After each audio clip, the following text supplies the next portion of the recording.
Halo, apa kabar pemirsa? Jumpa lagi dalam dialog khusus Megapolitan Jakarta Tangerang. Pemirsa, perhelatan politik pemilu 2014 telah dimulai dan hingar-bingar pemilu 2014 sudah kita rasakan selama hampir 2 pekan ini dalam kegiatan kampanye. Namun sayangnya, kegiatan kampanye yang berlangsung selama 2 pekan ini masih saja terjadi berbagai pelanggaran. Selain itu, dalam pemilu 2014 ini juga fenomena golput juga masih membayang-bayangi pemilu kita kali ini.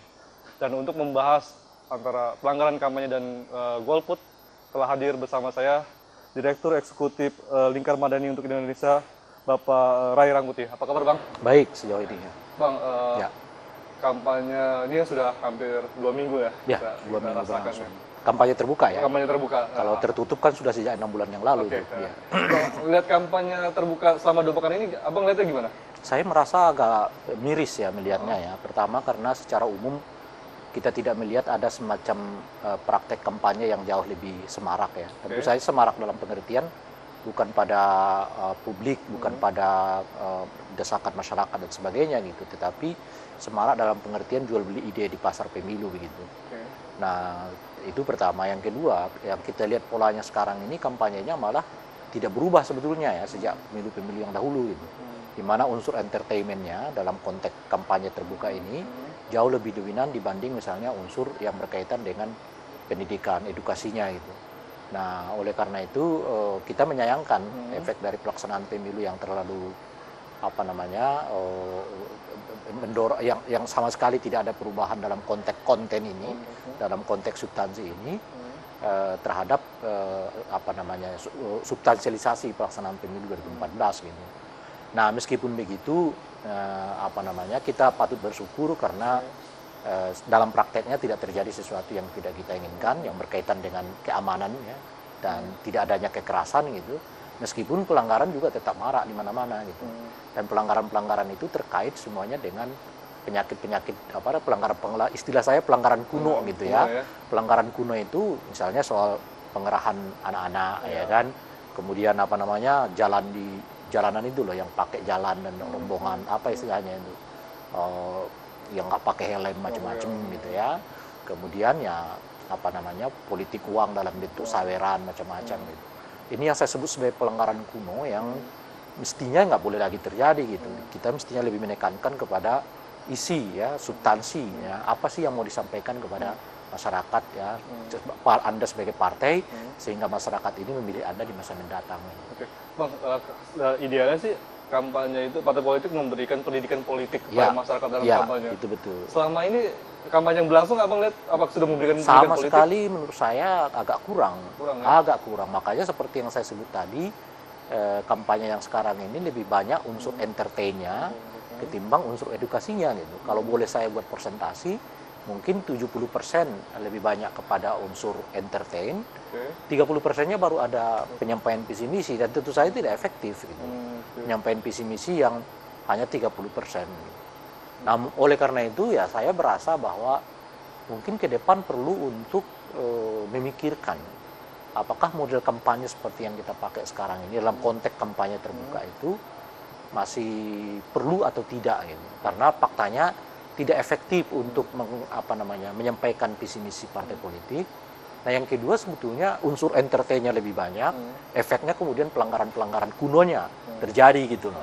Itu Bang, terkait dengan pelanggaran sendiri, Abang lihat peran Bawaslu nih sebagai badan pengawas seperti apa, Bang? Saya pikir mereka juga tidak efektif ya. Bahkan sebetulnya bukan hanya soal kampanye terbuka ya, sejak tahapan kampanye dimulai itu.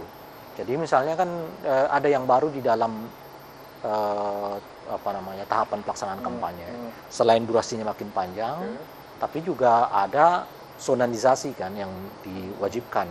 Jadi partai-partai politik tertentu hanya boleh mempergunakan lahan-lahan tertentu untuk kepentingan pembuatan spanduk, baliho macam-macam. Ternyata itu nggak berjalan di lapangan. Itu baliho di mana-mana, spanduk di mana-mana ya. Poster di mana-mana dan sebagainya.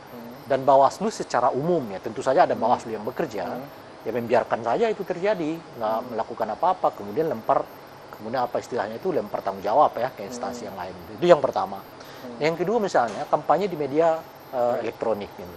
Faktanya kan sejak dari 6 bulan yang lalu sudah banyak calon-calon presiden, ya, setidaknya begitu yang kita lihat, yang sudah mempergunakan media untuk kepentingan kampanye gitu. Nah, yang paling menarik itu karena calon presiden dengan medianya ini kan kepemilikannya sama gitu. Nah, itu juga tidak efektif diselesaikan oleh Bawaslu. Bahkan yang terjadi adalah mereka membuat moratorium, yang moratorium ini aneh sekali karena mengikat pihak lain tapi tidak mengikat mereka sendiri gitu. Nah, termasuk di dalamnya menurut saya yang saya sendiri tidak puas terhadap kinerja Bawaslu dalam konteks kampanye ini soal dana kampanye partai politik. Ya, kan sudah kita ketahui bahwa bulan Februari kemarin ya seluruh partai politik wajib menyerahkan dana kampanyenya, baik rekeningnya maupun isi dana kampanye itu kepada KPU gitu. Nah, sebaiknya itu mulai diselidiki oleh Bawaslu. Apakah dana kampanye itu benar, tepat, apakah dana-dananya halal dan sebagainya. Dan faktanya kan dibiarkan begitu saja oleh Bawaslu. Sampai kemudian kita mendengar ada pernyataan dari KPPU, PPATK ya, ada pernyataan dari PPATK bahwa mereka mendengarai ada dana-dana yang aneh yang baik masuk ke caleg-caleg yang sekarang ikut terlibat di dalam pelaksanaan pemilu. Nah, ini semua ya termasuk pada akhirnya yang sekarang kampanye terbuka ya. Ini semua memperlihatkan kepada kita bahwa cara kerja Bawaslu sangat tidak efektif di dalam konteks mencegah dan menangani pelanggaran-pelanggaran yang terjadi dalam pelaksanaan kampanye. Terkait ketidaktegasan Bawaslu, Bawaslu sendiri berdalih mereka tidak punya kewenangan untuk menindak, artinya hanya menjadi pengawas dan menindaklanjuti ke instansi lain gitu. Apakah ke depan perlu ada regulasi khusus untuk lebih Bawaslu ini kelembagaannya lebih diperkuat gitu? Saya pikir kalau mereka masih menganggap bahwa mereka nggak punya kewenangan untuk menindak, bukan diperkuat, dibubarkan Bawaslunya. Ada gunanya lagi kan? Oh iya. Apalagi gunanya gitu. Jadi ini menurut saya ini tafsir mereka supaya mereka nggak berbuat apa-apa. Padahal amanah undang-undang sudah memberikan kepada amanah mereka. Mereka ini pengawas. Sebagai pengawas bukan hanya mengawasi menerima laporan. Nah, kalau cuma sekedar menerima laporan ya nggak perlu sebesar ini Bawaslu-nya gitu. Tapi mereka juga punya hak untuk mencegah dan punya hak juga untuk mengeksekusi kasus gitu dan sebagainya. Gitu. Bang, seperti ini tidak ada efek jerah nih Bang dari para pelanggar ya, dalam tanda kutip partai politik lah. Ini yang salahnya regulasinya atau apa? Sudah, kalau regulasinya udah bagus semua. Udah bagus. Persoalannya penegak-penegaknya, baik Bawaslu ya maupun KPI dalam konteks pemakaian iklan ya, maupun mungkin KPU ya, aparat kepolisian, kejaksaan dan sebagainya itu tidak dengan tegas melaksanakan amanah yang sudah diberikan kepada mereka. Jadi efeknya kemudian saling lempar tanggung jawab yang mengakibatkan peserta ini ya merasa tidak ada yang salah yang mereka lakukan gitu. Bang, selain pelanggaran kampanye dalam pemilu kali ini juga ada masih tetap dibayangi fenomena golput lah seperti pemilu-pemilu sebelumnya. Namun untuk membahas golput kita jeda dulu setelah pariwara berikut ini.